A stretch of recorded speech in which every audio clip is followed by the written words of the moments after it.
Bonjour à tous, dans cette vidéo nous allons voir comment calculer la probabilité d'un événement contraire.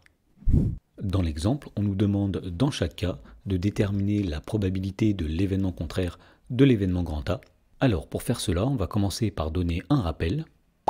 Alors tout d'abord, si grand A est un événement, eh bien on note A bar son événement contraire. Et donc la probabilité de l'événement contraire de A, c'est-à-dire P de A bar, est égale à 1 moins la probabilité de A. Alors voyons comment appliquer cette formule dans la première question. On sait que la probabilité de l'événement grand A est égale à 0,3.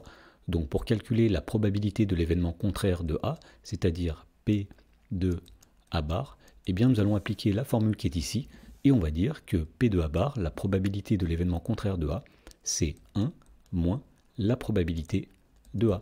Alors ici on sait que la probabilité de l'événement grand A est égale à 0,3, donc on en déduit que la probabilité de l'événement contraire de A, ce sera 1 moins 0,3, autrement dit la probabilité de l'événement contraire de A est égale à 0,7.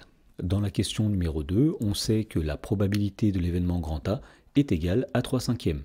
Donc pour calculer la probabilité de l'événement contraire de A, c'est-à-dire P de A bar, eh bien nous allons encore une fois appliquer la formule qui est ici, et on va dire que P de A bar c'est 1 moins P de A, c'est-à-dire 1 moins la probabilité de A. Alors on sait ici que la probabilité de A est égale à 3/5, donc la probabilité de l'événement contraire de A, ce sera 1 moins 3/5.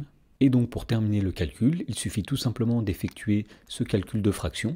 Alors pour soustraire deux fractions, il faut les mettre au même dénominateur. Ici nous avons une fraction qui est sur 5, donc nous allons mettre le nombre 1 sur 5. Donc pour faire cela, on va commencer par remarquer que le nombre 1 peut s'écrire comme la fraction 1 divisé par 1. Donc ici nous avons 1 sur 1 moins 3/5. Et donc pour mettre ces deux fractions au même dénominateur, eh bien il suffit tout simplement de multiplier au dénominateur et au numérateur de la première fraction par 5. Et en effet, la première fraction va donner 1 fois 5, c'est-à-dire 5, divisé par 1 fois 5, c'est-à-dire 5, moins 3/5. Et là, nous avons bien deux fractions qui sont au même dénominateur. Alors 5/5 moins 3/5, ça va donner tout simplement 2/5. Donc on en déduit que la probabilité de l'événement contraire de A est égale à 2/5. Dans la question numéro 3, on nous dit que la probabilité de l'événement grand A est égale à 65%. Donc pour calculer la probabilité de l'événement contraire de A, c'est-à-dire P de A bar, eh bien nous allons encore une fois appliquer la formule qui est ici. P de A bar, c'est 1 moins P de A, c'est-à-dire 1 moins la probabilité de A.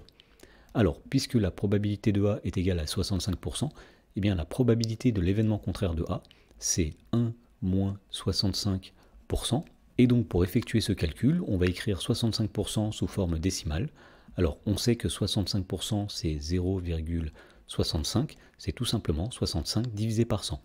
Et donc la probabilité de l'événement contraire de A, c'est 1 moins 0,65, c'est-à-dire tout simplement 0,35.